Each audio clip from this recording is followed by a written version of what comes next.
حضرت علی رضی اللہ تعالیٰ عنہ نے فرمایا، ہر عورت کو یہ 5 حق ضرور دو، پھر تمہارا گھر جنت نہ بنے تو پھر کہنا۔ عورتیں اور مرد ضرور سنیں۔ بسم اللہ الرحمن الرحیم۔ کیا واقعی ایک عورت کو صرف اس کے بنیادی حقوق دے دینے سے انسان کے لیے جنت کے دروازے کھل سکتے ہیں؟ آخر وہ کون سا راز تھا جسے حضرت علی رضی اللہ تعالیٰ عنہ نے اتنی اہمیت دی کہ مرد کی کامیابی، سکون اور آخرت کی نجات کو عورت کے ساتھ حسن سلوک سے جوڑ دیا؟ کیا وجہ ہے کہ ایک ماں کے قدموں تلے جنت رکھی گئی، ایک بیٹی کو رحمت کہا گیا، ایک بیوی کو سکون بتایا گیا اور ایک بہن کو برکت قرار دیا گیا؟ اور وہ کون سا عمل ہے جو گھر کو جہنم کا نمونہ بھی بنا سکتا ہے اور جنت کا باغ بھی؟ ناظرین، ذرا تصور کیجیے ایک ایسا گھر جہاں عورت کی آنکھوں میں آنسو ہوں، دل میں خوف ہو، زبان خاموش ہو مگر دل زخمی ہو۔ ایسا گھر کبھی سکون نہیں پا سکتا، کیونکہ عورت صرف ایک انسان نہیں بلکہ پورے خاندان کی بنیاد ہوتی ہے۔ اگر بنیاد مضبوط ہو تو گھر مضبوط رہتا ہے، اور اگر بنیاد کو ہی توڑ دیا جائے تو محل بھی کھنڈر بن جاتا ہے۔ یہی وجہ ہے کہ اسلام نے عورت کو وہ مقام دیا جو دنیا کا کوئی مذہب نہ دے سکا۔ اسلام آنے سے پہلے عرب میں بیٹیوں کو زندہ دفن کیا جاتا تھا، عورت کو مال سمجھا جاتا تھا، اس کی کوئی عزت نہ تھی۔ مگر جب اللہ تعالیٰ نے اپنے محبوب حضرت محمد صلی اللہ علیہ وسلم کو دنیا میں بھیجا تو سب سے پہلے عورت کی عزت بحال کی گئی۔ آپ صلی اللہ علیہ وسلم نے فرمایا، تم میں سے بہترین وہ ہے جو اپنے گھر والوں کے لیے بہترین ہو، اور میں اپنے گھر والوں کے لیے تم سب سے بہتر ہوں۔ ذرا سوچئے، دنیا کا سب سے عظیم انسان، اللہ کا محبوب نبی، اپنی عظمت بیان کرتے ہوئے کس چیز کو معیار بنا رہے ہیں؟ نہ دولت، نہ طاقت، نہ شہرت، بلکہ عورت کے ساتھ حسن سلوک۔ ایک مرتبہ ایک شخص نبی کریم صلی اللہ علیہ وسلم کی خدمت میں حاضر ہوا اور پوچھا، یا رسول اللہ، میرے حسن سلوک کا سب سے زیادہ حقدار کون ہے؟ آپ صلی اللہ علیہ وسلم نے فرمایا، تمہاری ماں۔ اس نے دوبارہ پوچھا، پھر کون؟ فرمایا، تمہاری ماں۔ اس نے پھر پوچھا، پھر کون؟ آپ صلی اللہ علیہ وسلم نے فرمایا، تمہاری ماں۔ چوتھی مرتبہ فرمایا، تمہارا باپ۔ غور کیجیے، 3 مرتبہ ماں کا ذکر کیوں؟ کیونکہ عورت صرف عورت نہیں ہوتی، وہ ماں بن کر انسان کو دنیا میں لاتی ہے، راتوں کو جاگتی ہے، اپنی نیند قربان کرتی ہے، اپنے آرام قربان کرتی ہے، اپنے خواب قربان کرتی ہے۔ ناظرین، تاریخ میں ایک حیران کن واقعہ ملتا ہے کہ حضرت موسیٰ علیہ السلام نے اللہ تعالیٰ سے پوچھا، اے اللہ، جنت میں میرا ساتھی کون ہوگا؟ اللہ تعالیٰ نے فرمایا، ایک کسائی۔ حضرت موسیٰ علیہ السلام حیران ہوئے کہ ایک عام کسائی کس عمل کی وجہ سے اس مقام تک پہنچا۔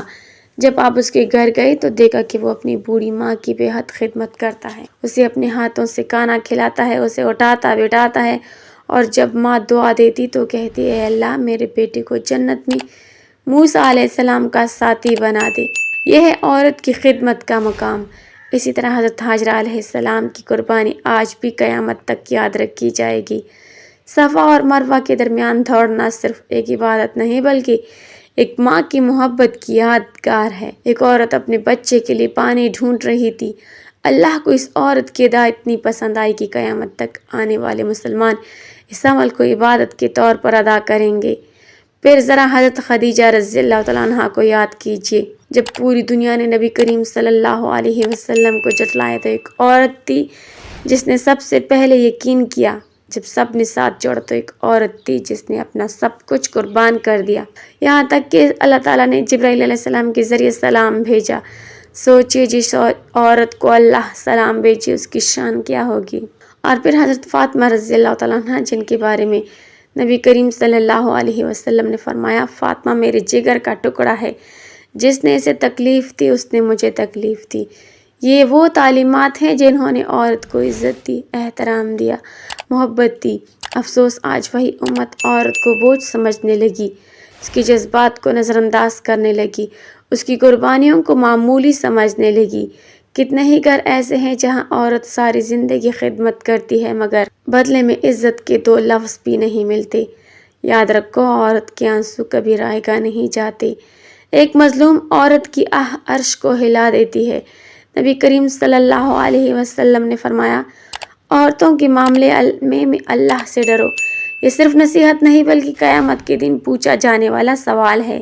ایک شوہر اگر اپنی بیوی کو صرف روٹی کپڑا دے دے مگر عزت نہ دے تو وہ ناکام ہے۔ اگر بھائی بہن کی حفاظت نہ کرے تو وہ ناکام ہے، کیونکہ اسلام میں عورت صرف ذمہ داری نہیں بلکہ امانت ہے۔ ناظرین، آخر وہ 5 حقوق کون سے ہیں جنہیں ادا کرنے والوں کے لیے جنت کی خوشخبری سنائی گئی؟ پہلا حق عزت اور نرم لہجہ ہے۔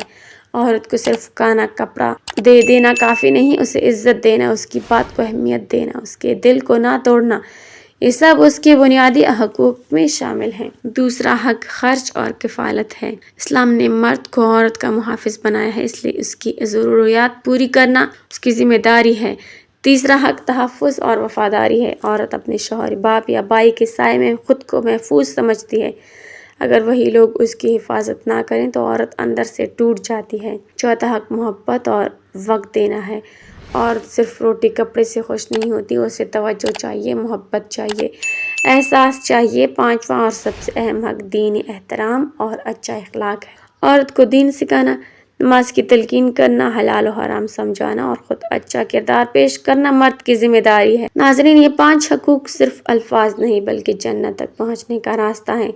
جو مرد عورت کی عزت کرتا ہے، اللہ اس کی عزت بڑھا دیتا ہے، اور جو عورت کو رلاتا ہے، اللہ اس کے سکون کو چھین لیتا ہے۔ ذرا سوچو، اگر تمہاری ماں تم سے ناراض ہو، تمہاری بیوی دل سے دکھی ہو، تمہاری بہن بے عزت محسوس کرے یا تمہاری بیٹی خوف میں زندگی گزارے تو کیا واقعی تم کامیاب ہو؟ ہرگز نہیں۔ کامیاب وہی ہے جس کے گھر کی عورتیں اس سے راضی ہوں۔ یاد رکھو، گھر دیواری سے نہیں بلکہ عورت کی محبت، دعاؤں اور سکون سے آباد ہوتے ہیں۔ اگر عورت خوش ہو تو ٹوٹا ہوا گھر بھی جنت لگتا ہے، اور اگر عورت دکھی ہو تو محل بھی قبرستان محسوس ہوتا ہے۔ اللہ تعالیٰ ہمیں اپنی ماں کی خدمت کرنے والا، اپنی بیویوں کے ساتھ حسن سلوک کرنے والا، اپنی بہنوں کی عزت کرنے والا اور اپنی بیٹیوں کو رحمت سمجھنے والا بنا دے۔ آمین یا رب العالمین۔ ناظرین، کمنٹ باکس میں اللہ تعالیٰ کے 99 ناموں میں سے ایک نام ضرور ٹائپ کریں۔